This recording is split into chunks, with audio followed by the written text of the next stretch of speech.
맛있다. 멈출 수가 없는데요, 이거.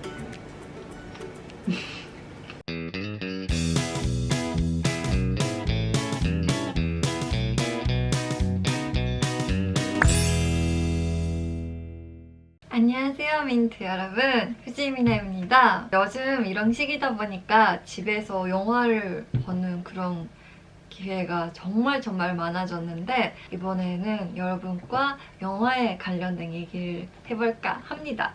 그러면 웨드토크 시작해볼게요.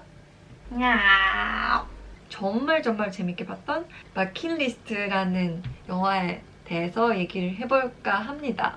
영화 제목이 한국 제목, 영어 제목, 일본 제목 다 다를 때가 있어요. 이번에는 버킷리스트는 영어로도 버킷리스트더라고요. 근데 이건 일본어로는 최고의 인생을 찾는 법 이런 식으로 제목이 바뀌어가지고 제가 봤던 영화랑 연결이 안 된다거나 뭐 그런 게 있었는데 저는 원래부터 이 영화에 관심이 정말 있었다가 요즘 보게 되었습니다. 일본에서도 뭐 개봉했었을 때 굉장히 이슈가 됐고 한국에서도 좀 인기 많았다고 들었는데 민트 여러분은 보셨나요? 이게 러브 레이너 감독님이 2007년에 제작을 하셔서 2008년에 개봉이 되었던 영화라고 하네요. 제가 얼마 전에 봤었을 때도 10년 이상 전에 만들어진 영화다는 느낌 하나도 없었고 러브 레이너 감독님이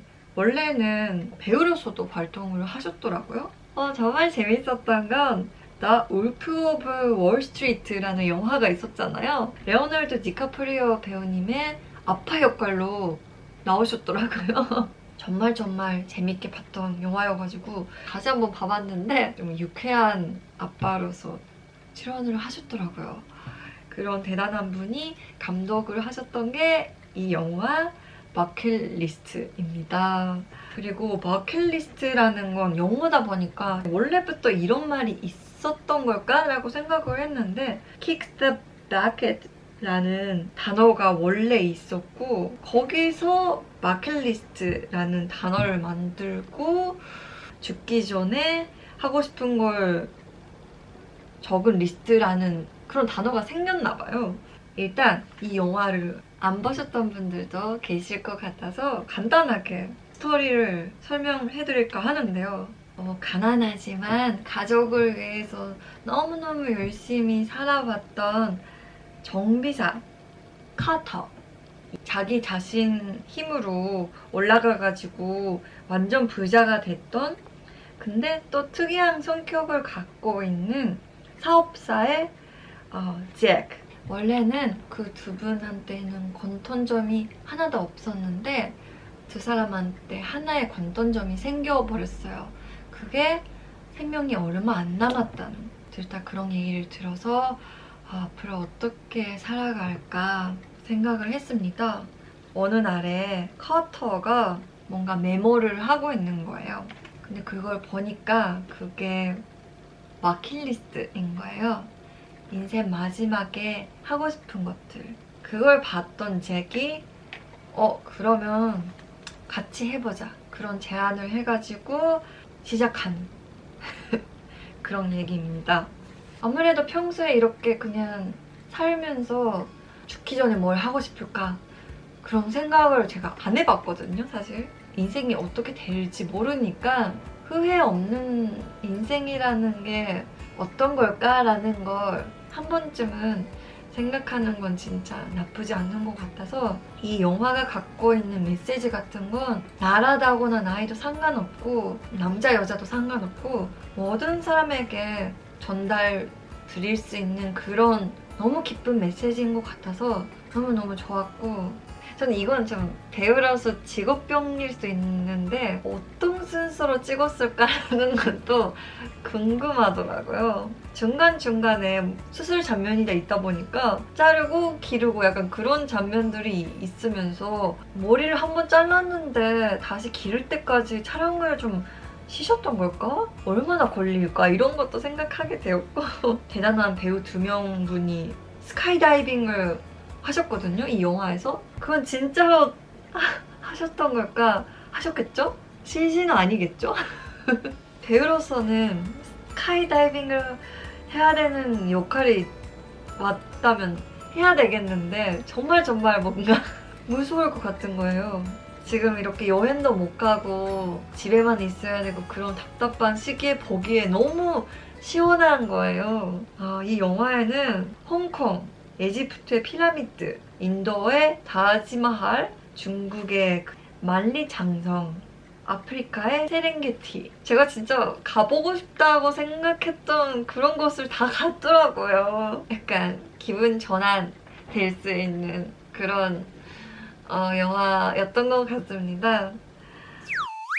인생이 얼마나 남았을까라는 걸 알고 싶은 사람이 얼마나 있을까라는 데이터 같은 거 나왔더라고요. 96% 분들이 알고 싶지가 않다고 하셨다고 하네요. 민트 여러분은 어때요? 저는 96% 쪽이에요. 저도 알고 싶지가 않더라고요. 아무래도 저는 약간 조금 부정적인 부분이 있다 보니까 그걸 약간 긍정적으로 생각할 수가 없고 오히려 너무 위식하고 너무 슬퍼지고 그럴 것 같아서 지금은 알고 싶지가 않아요. 근데 4%분은 알고 싶다고 하시니까 긍정적인 힘을 갖고 있는 정말 대단한 분이신 것 같아요. 이건 진짜 맞다 안 맞다가 없는 얘기인데 그런 것도 다시 한번 생각을 하게 되었습니다. 누군가의 삶을 평가하긴 어렵다. 어떤 이들은 남겨진 사람을 보고 또 어떤 이들은 믿음을 본다. 사랑을 보는 이들도 있었다. 삶은 무의미하다는 사람도 있었다. 이렇게 시작을 하는데요. 생각도 못했던 생각을 하게 되고 그때부터 빠지는 그런 파워와드였던 것 같아요. 저한테는. 제가 영화를 끝까지 보고 느꼈던 건 제가 저 인생 괜찮았다. 만족이다. 후회 없다. 그렇게 생각하는 게 중요한 거지. 제가 만족하는데 주변 사람들이 미나 인생 별로다. 후회하겠다. 그렇게 말해도 상관없는 거예요. 제가 만족하고 행복하는 게 답이라고 생각을 합니다. 저의 주변 사람들한테도 너의 버킷리스트는 뭐야? 라고 물어보고 싶어지더라고요. 행복을 찾고 후회 없는 인생을 살 수 있으면 합니다. 영화에 관련된 얘기를 처음으로 해봤는데 어땠어요? 앞으로도 무드톡 이름으로 많은 자웅 영화를 공유해드리고 싶습니다. 여러분들 제가 소개해주면 하는 영화다거나 드라마다거나 그런 작품들이 있으면 댓글에 남겨주시면 감사합니다. 그러면 오늘 여기까지입니다. 안녕! 이거 한국어로 배우분의 이름을 좀 연습해 볼게요. 감독님, 러브라이너, 잭 니콜슨, 잭 니콜슨, 모건 프리먼, 이거 일본어로는 모건 프리먼 다르죠?